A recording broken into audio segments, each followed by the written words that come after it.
Right. You go get the scoop, and I'll be there, PDQ Johnny. Well, hello there. This is aspiring author J.A. Arnold. Call me Tony. And this series is called Between Lines, where I read the lines that I love from the books that I read. If this series inspires you to pick up that book, I hope you enjoy your reading journey. This book comes to us from Emily Henry called Great Big Beautiful Life. Meet Margaret Grace Ives, the tabloid princess, heiress to the Ives media empire, celebrity par excellence, keeping paparazzi and gossip columnists busy for decades. Indeed. But who is the real Margaret? As fate would have it, she's ready to tell her story, a tell-all, her way. She solicits two writers, one of whom will be determined to earn Margaret's confidence and favor. Enter Hayden Anderson, the music journalist, the Pulitzer Prize-winning biographer, most adept at spinning memoirs into pure gold. And up against him is Alice Scott, who will pen the tantalizing life stories for the princess of the cover page. It's anyone's guess. Sign those NDAs and let the competition begin. The heat spreads down my neck.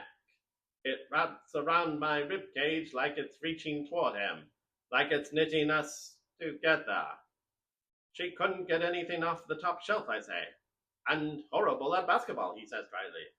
My nervous energy bubbles over into laughter. His smile widens. It feels like pop rocks are sizzling through my veins. Oh boy, I'm in trouble. Even as I'm thinking it, I'm asking, do you want to come inside? Even as he's stepping closer, he says, I should get home. Our stomachs are nearly touching. I tip my chin up to meet his eyes. Why? His pupils flare.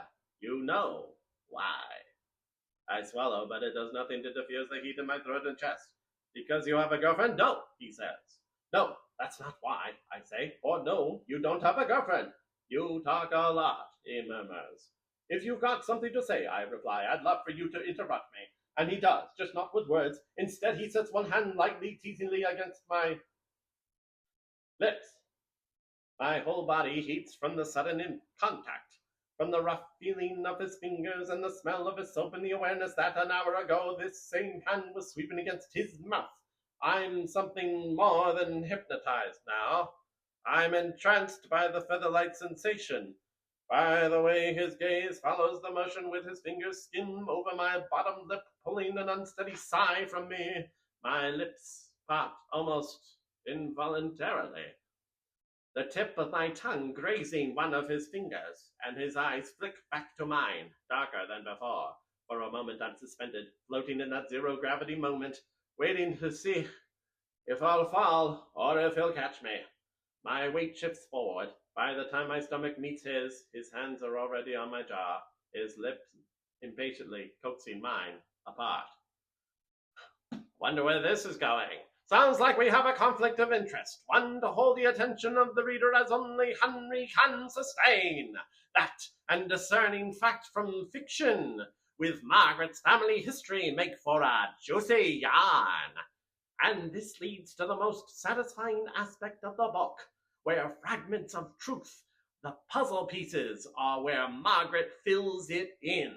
Throughout, there's the story, where we have their version, which is usually a throwaway gossip column headline, versus her story, where Margaret goes on for pages and pages and pages and pages, and elucidating the complexities, nuances, and motivations behind the facade of her life.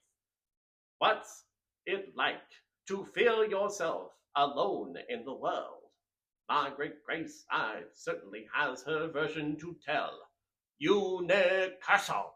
But to what does it all amount? That's for Alice to decide, if Margaret chooses her over Hayden. This has been Great Big Beautiful Life by Emily Henry. What do you do for the one you love? Anything. You unmake the world and build a new one. You do anything to give them what they need. Happy reading!